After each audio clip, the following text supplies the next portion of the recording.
IPS Rajeev Kumar, IAS Manoj Pant আর chief minister Mamata Banerjee এবং লালবাজারে বসে থাকা সমস্ত আইপিএস এবং যত ডিস্ট্রিক্ট ম্যাজিস্ট্রেটরা এই মুহূর্তে বসে আছেন, যারা দিদিমণির কথায় ওঠেন বসেন ইত্যাদি করেন, তারা আগে চায়ের দোকানটা খুলুন, কফির দোকানটা খুলুন, আমরা সেখানে গিয়ে খেতে যাব।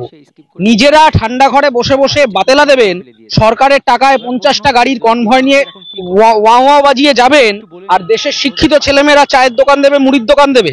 তাহলে পড়াশোনা ব্যবস্থাটা তুলে দিন না। লখানা ডিপার্টমেন্ট চালান, একটা কিছু ঠিকভাবে পারেন না। IAS Manoj Pant, chief secretary West Bengal, আর আইপিএস রাজীব কুমার। একটা আরজি করের কেসে স্পষ্টভাবে লিখে দেওয়া আছে অ্যাডমিনিস্ট্রেটিভ মিসম্যানেজমেন্ট। তারপরে এই ধরনের লোকগুলো ওখানে বসে আছে। মনোজ পান্ত আর রাজীব কুমার যেদিন চায়ের দোকান দেবে, আমরা শিক্ষিত ছেলেমেয়েরা তার পাশে গিয়ে মুড়ি চানাচুর বেচবো, এই কথা দিয়ে গেলাম।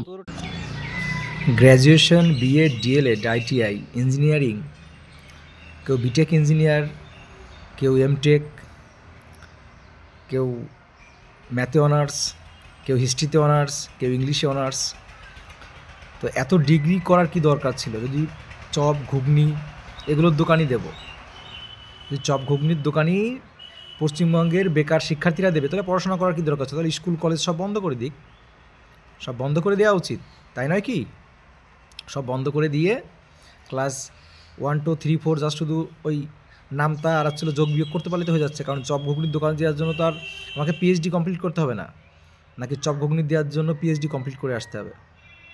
তো চপ ঘুগনির দোকানই যখন দেওয়া হবে, তাহলে আমাদের পশ্চিমবঙ্গে যদি চপ ঘুগনির দোকান নেই, তাহলে সমস্ত যে সকল শিক্ষা প্রতিষ্ঠান আছে বন্ধ করে দিক, চপ ঘুগনির দোকানই চলুক, কিচ্ছু বলার নেই।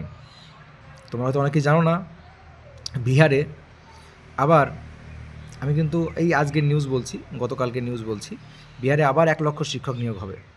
তাও 3 মাসের মধ্যে, 3 মাসের মধ্যে 1 লক্ষ শিক্ষক নিয়োগ হবে, পরীক্ষা হবে, ইন্টারভিউ হবে, রিক্রুটমেন্ট হয়ে যাবে 3 মাসের মধ্যে। আর আমাদের রাজ্য 10 বছর 15 বছর ধরে একটা রিক্রুটমেন্ট কমপ্লিট করতে পারে না, অথচ কেসের পর কেস, কিছু বলার নেই, স্পিচলেস।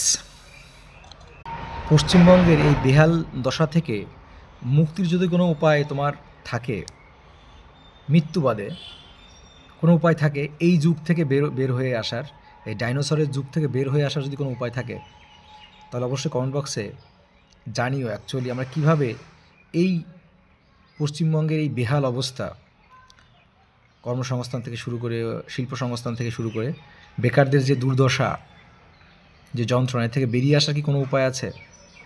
আর এর জন্য প্রত্যক্ষ পরোক্ষভাবে কে দায়ী? এখান থেকে মুক্তির উপায় কী? যদি কোনো বিশেষজ্ঞ থেকে থাকে, তাহলে অবশ্যই কমেন্ট বক্সে তার মতামত জানাবে।